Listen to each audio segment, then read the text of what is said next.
Imaginez une créature dotée d'un corps rappelant celui d'une seiche, avec des yeux montés sur des tiges ressemblant à un serre-tête fantaisie, des nageoires ornant sa queue, et un long nez effilé qui se termine par une bouche garnie de dents, ou peut-être une pince. Et oui, le monstre de Tully est en chasse. C'est incontestablement l'une des créatures étranges que vous aimeriez le moins croiser en plongée sous-marine. Heureusement, cette espèce a disparu il y a 300 millions d'années. Découverte dans l'Illinois au cours des années 50, cette créature marine atypique a longtemps divisé la communauté scientifique quant à sa véritable nature. Certains chercheurs pensaient qu'il s'agissait d'un vertébré, c'est-à-dire une créature dotée d'une colonne vertébrale, tout comme les humains. Toutefois, une équipe de chercheurs japonais a récemment étudié de nombreux fossiles du monstre de Tully, recourant à une technologie laser avancée pour les analyser en détail et en 3 dimensions. Bien que de nombreux mystères entourent encore le monstre de Tully, les scientifiques ont fini par déterminer qu'il ne possédait pas de colonne vertébrale. L'étape suivante a consisté à identifier quel type d'invertébré il pouvait être. Ressemblait-il à un Amphioxus, qui présente des similitudes avec les vertébrés, ou était-il plus proche des escargots et des vers? Ils ont également mis en évidence une segmentation au niveau de la tête, qui s'étendait depuis le corps. Une caractéristique absente chez les créatures dotées de structures osseuses. Pourtant, ces dernières années, certains scientifiques ont avancé l'hypothèse que le monstre de Tully pourrait être apparenté aux poissons sans mâchoire, comme les lamproies. Ces créatures, qui appartiennent au groupe le plus ancien de vertébrés, la superclasse des cyclostomes, ne sont guère plus plaisantes à regarder. Contrairement aux monstres de Tully, les lamproies ne sont pas éteintes. Elles continuent de hanter les océans, effrayant tantôt d'autres créatures, tantôt les humains, notamment dans les eaux des régions nord et ouest de l'Atlantique où elles vivent. Présentes depuis des millions d'années, elles sont même bien antérieures aux dinosaures. Il y a fort longtemps, bien avant l'existence des humains, vivaient les euryptérides, des créatures singulières appartenant au groupe des arthropodes, qui comprend les araignées, les insectes et les crabes. Toutefois, les euryptérides étaient bien différents de tout ce que vous pourriez imaginer. Leur corps, composé de nombreux segments, évoquait celui des limules. À la place des pattes, ils disposaient d'appendices particuliers situés à l'avant, utilisés comme des rames. Certains les surnomment même les scorpions de mer ou les géants caparaçonnés, bien que la majorité des euryptérides fussent de taille modeste, à l'exception notable du Jaekelopterus rhenaniae, un spécimen colossal pouvant atteindre une longueur impressionnante de 2,50 m. La prochaine fois que vous apercevrez un crabe déambulant sur une plage ou une araignée tissant sa toile, souvenez-vous de votre chance de ne croiser que des versions modernes et réduites de ses anciens parents, disparus il y a des centaines de millions d'années. Par ailleurs, certains euryptérides étaient d'habiles prédateurs, rapides et agressifs, pourchassant leurs proies avec agilité, en dépit des courants. D'autres jouaient plutôt le rôle de charognards, se contentant de ramasser les restes qu'ils trouvaient au fond de l'eau, un peu comme une équipe de nettoyage des océans primitifs.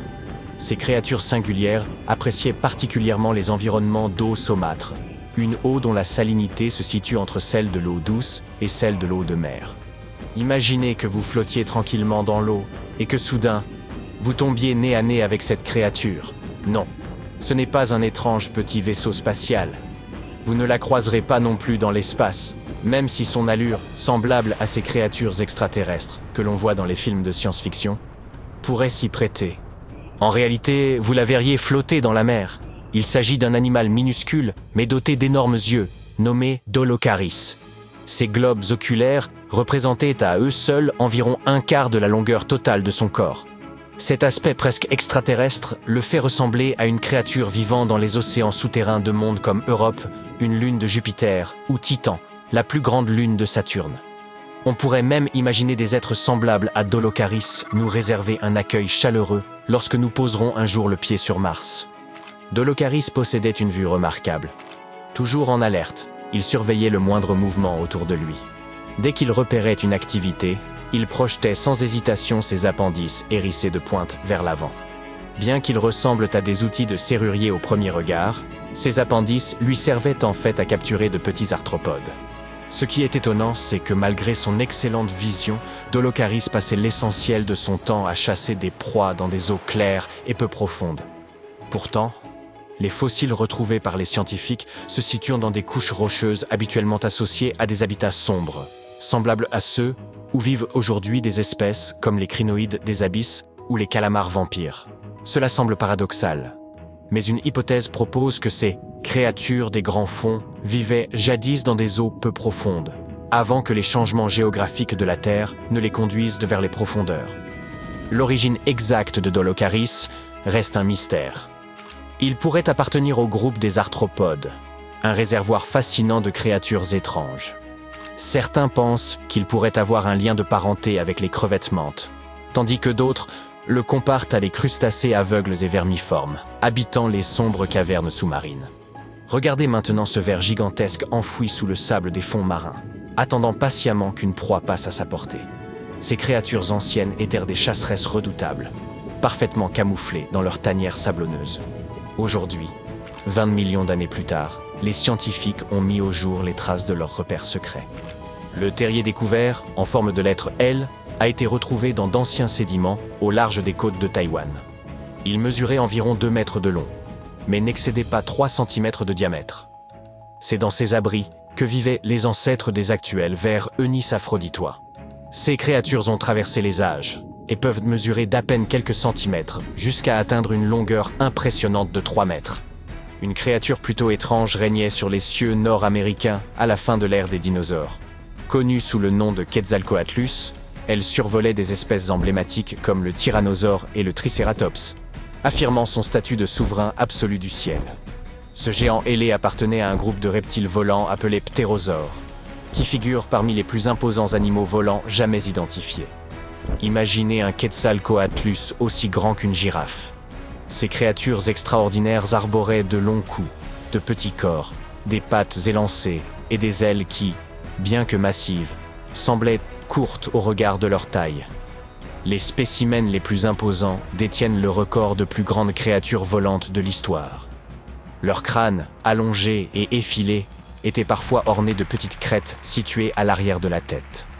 Pendant longtemps, les scientifiques se sont interrogés sur les méthodes de chasse de ces impressionnants ptérosaures. Certains ont supposé que le Quetzalcoatlus, à l'instar de ses proches, agissait comme un gigantesque vautour, se nourrissant de charognes trouvées ici et là. Cette hypothèse venait du fait que ces fossiles avaient été découverts loin des zones côtières, contrairement à ceux d'autres grands ptérosaures comme le ptéranodon. D'autres spécialistes pensaient que ces animaux excellaient dans l'art du glanage, en planant au-dessus des cours d'eau douce pour attraper des poissons. Cependant, il semblerait que le Quetzalcoatlus ait été un prédateur redoutable, doté d'aptitudes de chasse exceptionnelles. La manière précise dont il capturait ses proies demeure néanmoins un mystère. Voici une autre découverte fascinante. Un fossile particulier, Haotia quadriformis, qui représente la plus ancienne trace de tissu musculaire jamais mise au jour. Ce fossile appartient à un groupe d'animaux, les cnidaires, qui inclut des créatures modernes comme les méduses, les coraux et les anémones de mer. Et avouez qu'il a une apparence vraiment unique, n'est-ce pas? Ce fossile présente des faisceaux de fibres organisées selon un motif symétrique en 4 volets, un agencement semblable à ce que l'on observe chez les cnidaires actuels. Cette structure est sans équivalent parmi les fossiles datant de l'Édiacarien, entre 635 et 541 millions d'années avant notre ère. Bien qu'il puisse sembler étrange, ce fossile joue un rôle clé pour comprendre l'évolution du tissu musculaire chez les animaux. Grâce à de tels muscles, les organismes, nous y compris, ont pu développer de nouvelles stratégies alimentaires et explorer de nouvelles possibilités. Les muscles fossilisés étant extrêmement rares, les chercheurs doivent généralement s'appuyer sur des observations liées à l'alimentation, à la reproduction ou à la locomotion des animaux pour mieux les comprendre.